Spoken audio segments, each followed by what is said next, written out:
पुणे पुन्हा एकदा गोळीबाराच्या घटनेनं हादरले। रात्री 9:30च्या सुमारास अजित पवारांच्या राष्ट्रवादीचे माजी नगरसेवक वनराज आंदेकर यांच्यावर भर रस्त्यात गोळीबार करण्यात आला। गोळीबारानंतर त्यांच्यावर कोयत्यानं वारही करण्यात आले, तर जखमी वनराज आंदेकरांचा मृत्यू झालाय। घरगुती वादातून त्यांच्यावर गोळीबार झाल्याची माहिती समोर आली आहे, तर या प्रकरणी पुणे पोलिसांनी 3 संशयितांना आता ताब्यात देखील घेतलंय। प्रतिनिधी ज्ञानेश्वर चौतमल सध्या आपल्यासोबत जोडले गेलेले आहेत, त्यांच्याशी बातचीत करूया। ज्ञानेश्वर, बातमी आपण पाहतोय, खरं तर आता तिघांना ताब्यात घेण्यात आल्याची अपडेट समोर येते। काय नेमकं कारण आतापर्यंत समोर आलेलं आहे या हत्येमागचं?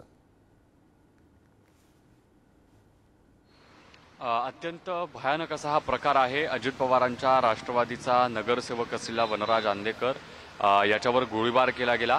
5 गोळ्या झाडल्या। गोळीबार केल्यानंतर हे हल्लेखोर तसे थांबले नाहीत, कोयत्यानं वारही केले। या सगळ्या हल्ल्यात वनराज आंदेकरचा मृत्यू झालाय।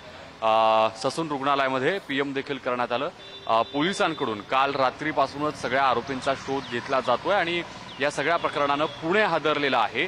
अशा पद्धतीनं रात्री 9:30च्या सुमारास पुण्यात मध्य भागात गोळीबार होणं, एका नगरसेवक असलेल्या व्यक्तीवर गोळीबार होणं ही अत्यंत गंभीर घटना आहे। पुण्यात कोयत्यानं हल्ले होण्याच्या सातत्यानं घटना घडत होत्या आणि असं असताना गोळीबाराची घटना आणि या सगळ्या घटनेनं पुणेकर हादरलेत। खरं म्हणजे यापूर्वी आपण पाहिलं असेल की गोळीबाराच्या वेगवेगळ्या घटना पुण्यात घडलेल्या होत्या। इतकंच नाही तर पोलिसांवर हल्ल्याच्या घटना घडल्या होत्या। असे सगळे प्रश्न निर्माण झालेले असताना पुणेकरांना आता सुरक्षित वाटत नाही। पुणेकर या सगळ्या प्रकरणानंतर भीती व्यक्त करताना बघायला मिळत आहेत। खरं म्हणजे पुण्यात कायदा सुव्यवस्थेचा प्रश्न निर्माण झालाय असंही म्हणायला वाव आहे। अगदी खरं आहे ज्ञानेश्वर, तुम्ही आमच्यासोबत असेच जोडलेले राहा।